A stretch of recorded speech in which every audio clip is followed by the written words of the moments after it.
Brian O'Halloran joins us on the Harbor One Hotline. Good morning, Brian. How are you today? Hey, Chris. Good. How are you? I'm good. So just get this out of the way at the beginning. We've been talking about it. I'm sure you're aware of the circus surrounding Matt Dermody and the tweets and the due diligence that was or wasn't done. He pitched yesterday in Worcester. What's his status with the organization going forward? Yeah. So Matt is in our AAA rotation, and that's his status in the organization at this time. Go ahead, Courtney. Brian, when it comes to stuff like this, it adds something to your guys' plate, I'm sure. The change in social media and dealing with players right now.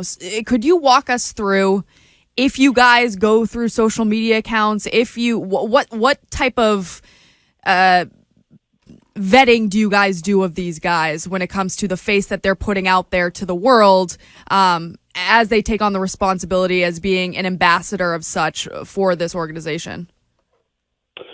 Yeah, it's as you said, it's something that's relatively new, not super new anymore. Obviously, social media has been around for a while now, and like every team, I'm sure we have a due diligence process. As we've said, it failed us in this particular case, but I'll answer the more general question. And I think we've, over the years, done a good job, and our process has caught a lot of things that we had questions about, that we needed further conversation about, either internally or with the potential acquisition, or both.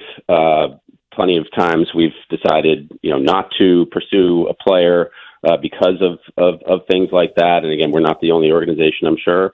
Every organization goes through this. It is a manual process. And, occasionally human beings make mistakes, and that's no excuse, because we have to create a process that doesn't allow for us missing things like this. And we're, we regret that happened, and we're sorry to the folks that hurt. And that's something we are in the process of correcting and making our due diligence efforts even more robust, so that there's a less likelihood of a mistake. But human beings do make mistakes, and that's what happened here. And but we'll try to learn from it and get better going forward.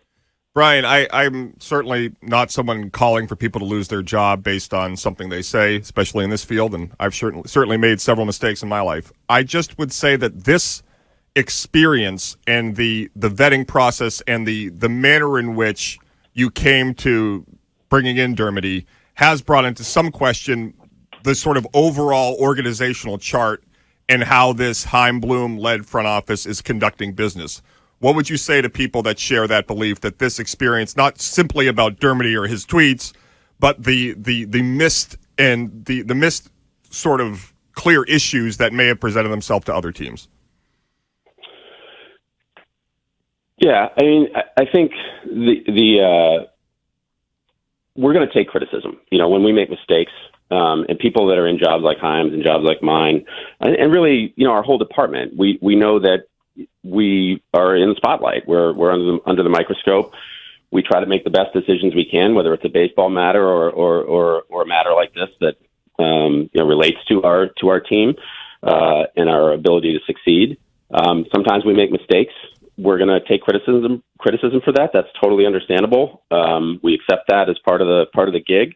And then but we move forward, and we focus on trying to build a better team, trying to improve, trying to win games on the field, and try to tune out any noise, but to learn from the experience, whatever mistake we made, get better from it, and ultimately we'll be judged by our body of work overall. We understand there's going to be scrutiny on that. Brian, when you look at where you are in the standings, when do you get to the point as an organization where you go, okay, this season might be out of reach for us to make the postseason, and what's the most important thing moving forward? Is it about getting young players on the field, calling up guys to see if they can perform at the major league level then? Or is it still just about trying to, maybe get some guys that are on the roster, valuable game experience? Like, what's the mindset of the organization of when the season might be out of reach and what that approach is, and when do you look at the season potentially being out of reach? Well, we absolutely are not looking at it that way at this point. We are not where we want to be. Obviously, We're a game under 500. We're in last place in our division. That's not acceptable. We need to keep getting better. We believe we have a team that is capable of getting to the postseason and playing deep into October. We haven't played great in different facets at different times. Haven't lined up our when our starting pitching has been going well. Our offense has failed us and vice versa. And when we had both going, some bullpen issues. But overall, each in each facet, we've had times where we've shown what we can do. The defense, obviously, something we've talked about quite a bit. Alex has talked about quite a bit. That needs to improve. And we just need to play better baseball. But we are a capable team that we think can get to October and play deep into it. That said, you're always evaluating where you are. And of course, it's usually as you're getting closer to the deadline, you kind of have to make some decisions on direction. But until you really have no chance, or the odds are so stacked against you that it doesn't make sense to push forward and add, and then you start to look at, does it make sense to sell at the deadline and improve the organization long term? Those are conversations that happen usually in July or as you head towards the deadline. But our focus is getting better. Our focus is trying to get to the playoffs and play deep into October. Brian O'Halloran joining us on the Harbor One Hotline. I am Chris Curtis in for Greg Hill this morning. Just on the last week, Brian, I wanted to get your thoughts on the benching of Verdugo. It seemed out of the blue.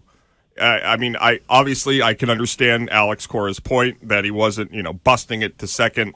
But if Cora hadn't benched Verdugo, I don't think anybody on this station or elsewhere would have been discussing it. Has there been a concern that players weren't playing hard enough? Was that just a one-off? What were your thoughts about that decision from Alex Cora last week? Well, number one, I trust and we trust Alex Cora to make those decisions, to make lineup decisions, to get the group together, to make sure the group is doing what they need to do to win baseball games. He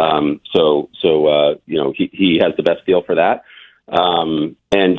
No, I don't think there's any feeling whatsoever that generally speaking that we're not getting enough out of the guys. There's a lot, the guys are working really hard and playing hard. There have been some lapses.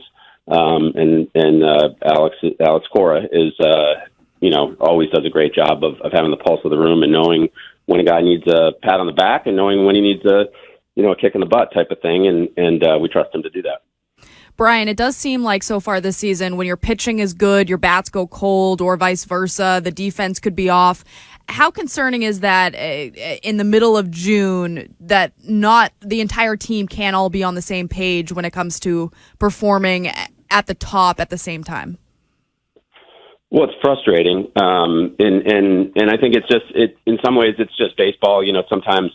Sometimes that happens, but we need to be good in all phases in order to win in this division and this league for that matter. This is extremely competitive environment. We're fighting, for our playoff lives here over time as we go through the season, and we need to line it up. We need to have a sustained rotation success, which seems to be the last couple turns through, and even in some cases earlier than that, we've gotten really good performance from the rotation. It's nice to see the young guys, especially in packs as well, doing such a good job and limiting the opponent's runs and the offense was clicking for a while, and we've had some struggles with that in more recent weeks, and we got to line it up and we got to play better defense.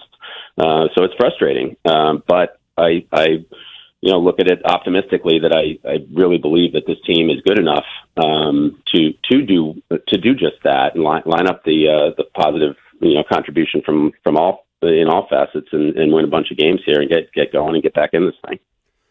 All right, Brian, good luck this weekend against the Yankees. Thank you for your time this morning. We'll talk to you soon. Okay, thank you.